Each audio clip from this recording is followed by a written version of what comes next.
श्री शिव अष्टोत्तरशतनामावलिः। ॐ शिवाय नमः। ॐ महेश्वराय नमः। ॐ शम्भवे नमः। ॐ पिनाकिने नमः। ॐ शशिशेखराय नमः। ॐ वामदेवाय नमः। ॐ विरूपाक्षाय नमः। ॐ कपर्दिने नमः। ॐ नीललोहिताय नमः।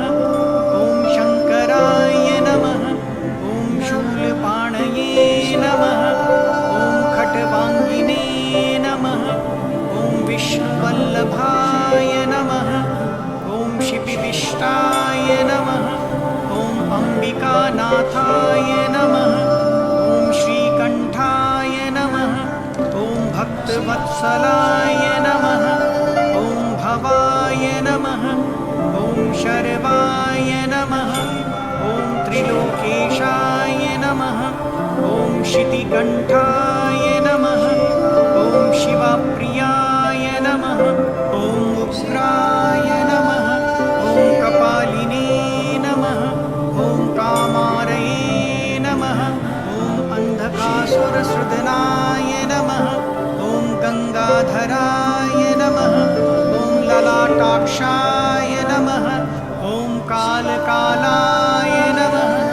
ॐ कृपानिधये नमः। ॐ भीमाय नमः। ॐ परशुहस्ताय नमः। ॐ मृगपाणये नमः। ॐ जटाधराय नमः। ॐ कैलाशवासिने नमः। ॐ कवचिने नमः। ॐ कठोराय नमः। ॐ त्रिपुरान्तकाय नमः। ॐ वृषाङ्काय नमः। ॐ वृषभारूढाय नमः। ॐ भस्मोद्दलितविग्रहाय नमः। ॐ सामप्रियाय नमः। ॐ स्वरमयाय नमः। ॐ त्रयीमूर्तये नमः। ॐ अनीश्वराय नमः। ॐ सर्वज्ञाय नमः। ॐ परमात्मने नमः। ॐ सूर्याग्निलोचनाय नमः। ॐ हविषे नमः। ॐ यज्ञमयाय नमः। ॐ सोमाय नमः। ॐ पञ्चवक्त्राय नमः। ॐ सदाशिवाय नमः। ॐ विश्वेश्वराय नमः। ॐ वीरभद्राय नमः। ॐ गणनाथाय नमः। ॐ प्रजापतये नमः। ॐ हिरण्यरेतसे नमः। ॐ दुर्धर्षाय नमः। ॐ गिरीशाय नमः। ॐ गिरिशाय नमः। ॐ अनघाय नमः। ॐ भुजङ्गभूषणाय नमः। ॐ हरगाय नमः। ॐ गिरिधन्वने नमः। ॐ गिरिप्रियाय नमः। ॐ कृत्तिवाससे नमः। ॐ पुरारातये नमः। ॐ भगवते नमः। ॐ प्रमथाधिपाय नमः। ॐ मृत्युञ्जयाय नमः। ॐ सूक्ष्मतनवे नमः। ॐ जगद्व्यापिने नमः। ॐ जगद्गुरुवे नमः। ॐ व्योमकेशाय नमः। ॐ महासेनजनकाय नमः। ॐ चारुविक्रमाय नमः। ॐ रुद्राय नमः। ॐ भूतपतये नमः। ॐ स्थाणवे नमः। ॐ अहये बुधन्याय नमः। ॐ दिगम्बराय नमः। ॐ अष्टमूर्तये नमः। ॐ अनेकात्मने नमः। ॐ सात्विकाय नमः। ॐ शुद्धविग्रहाय नमः। ॐ शाश्वताय नमः। ॐ खण्डपर्शवे नमः। ॐ अद्याय नमः। ॐ पाशविमोचकाय नमः। ॐ मृडाय नमः। ॐ पशुपतये नमः। ॐ देवाय नमः। ॐ महादेवाय नमः। ॐ अव्ययाय नमः।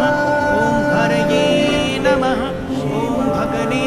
ॐ नमः ॐ अव्यक्ताय नमः ॐ दक्षाध्वरहराय नमः ॐ हराय नमः ॐ पूषदन्तभिदे नमः ॐ अव्यग्राय नमः ॐ सहस्राक्षाय नमः ॐ सहस्रपदे नमः ॐ अपवर्गताय नमः ॐ अनन्ताय नमः ॐ तारकाय नमः ॐ परमेश्वराय नमः इति श्री शिव अष्टोत्तरशतनामावलिः।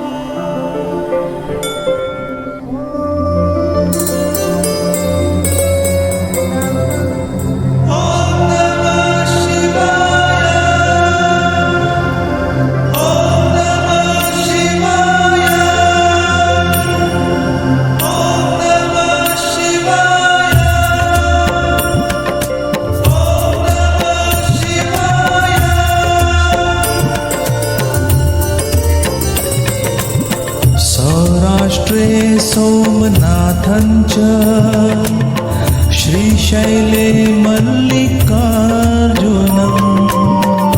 उज्जयिन्यां महाकालम् ओंकारं ममलेश्वरम्। सौराष्ट्रे सोमनाथं च श्रीशैले मल्लिकार्जुनम्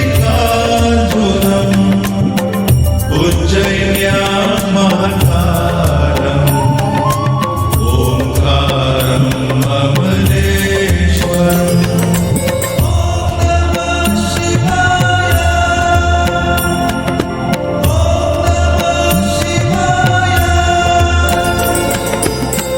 परल्यां वैद्यनाथं च डाकिन्यां भीमाशङ्करम्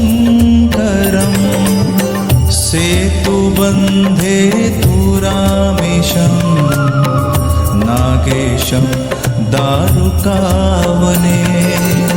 परल्यां वैद्यनाथं च डाकिन्यां भीमाशङ्करम् सेतुबन्धे तु रामेशं नागेशं दारुकावने।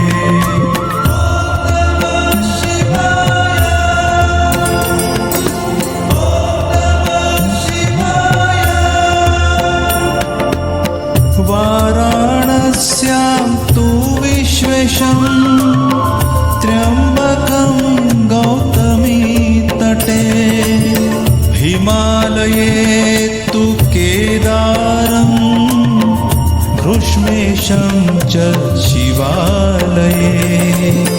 वाराणस्यां तु विश्वेशं त्र्यम्बकं गौतमी तटे हिमालये तु केदारं घृष्मेशं च शिवालये।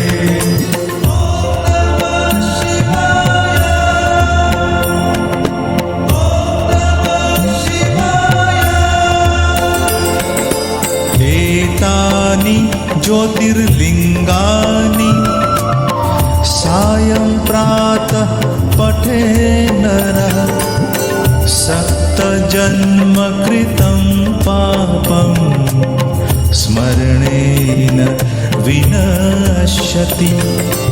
एतानि ज्योतिर्लिङ्गानि सायं प्रातः पठे नरः सप्तजन्मकृतं पापं स्मरणेन विनश्यति।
शिवाय